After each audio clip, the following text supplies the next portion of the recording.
Pozdravljeni, sem Eva Križišnik z UNICEF-a Slovenije. To poglavje pa je posvečeno posledicam opustitve integritete za učitelja in učence. Začnimo poglavje z zgodbo. Recimo, da so otroka ujeli na laži. Njegov oče je razumevajoč in sodobnih nazorov, ve, da ni pomembna samo ta laž, temveč moralna dimenzija laži, zato opusti delo in si vzame čas za pogovor s sinom. Pove mu, da mora vedno govoriti resnico, ne glede na to, s kom je in kje je. Takrat pa zazvoni telefon in sin, ki poskuša popraviti vtis, se oglasi. Očetu pove, da kliče zavarovalni agent. Oče pa odgovori, recimo, da me ni doma. Se tudi vam kdaj zgodi kaj podobnega, da naša dejanja ne odražajo tega, kar sporočamo z besedami? Za raziskovanje tega vas vabim k reševanju delovnega lista 4, ki je predvsem usmerjen v samorefleksijo. Pritisnite pavzo, ustavite posnetek in si vzemite čas za reševanje. Ko zaključite, se vrnite nazaj in nadaljujte z ogledom. Kako kljub vsem izzivom ohranjati integriteto? Kot se vam je morda zazdelo ob prebiranju primerov, je ohranjati integriteto lahko precej zahtevna naloga.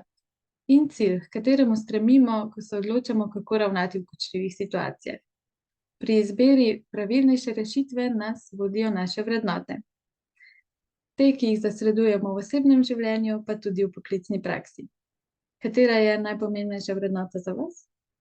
Za vrednote, ki jim sledi učitelj, je zelo verjetno, da jih bo s svojim zgledom predal tudi učencem. Učitelj je namreč zgled in standard vedenja, ter učitelj učence pokaže, kako se ohranja integriteto, pa tudi, kako se na njene kršitve odziva.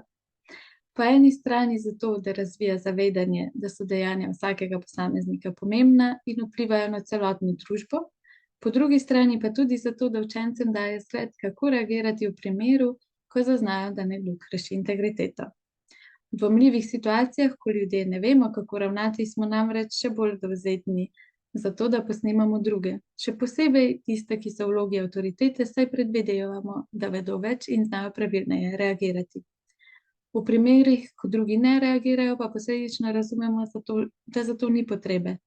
Zato lahko določena vedenja na podlagi tega postanejo norme določene skupine, na primer zamujanje. Za učitelja pa je temeljna tudi iskrenost. Do sebe in do drugih, pa tudi v smislu, da je lahko ravnljiv, prizna napake ter zanje prevzame odgovornost. Enako velja v primerih, ko je učitelj primoran opustiti integriteto ali ko ne ve, kaj je najbolje storiti. Take situacije lahko postanejo priložnosti za iskren pogovor z učenci ali sodelavci, pri čemer se lahko v spoštljivem dialogu raziskujejo perspektive vsakega udeleženca. Za ravnanje v skladu z integriteto je ključno zaupanje vase, v svoje sodbe in odločitve. Zato je te vrednote koristno spodbujati tudi pri učencih.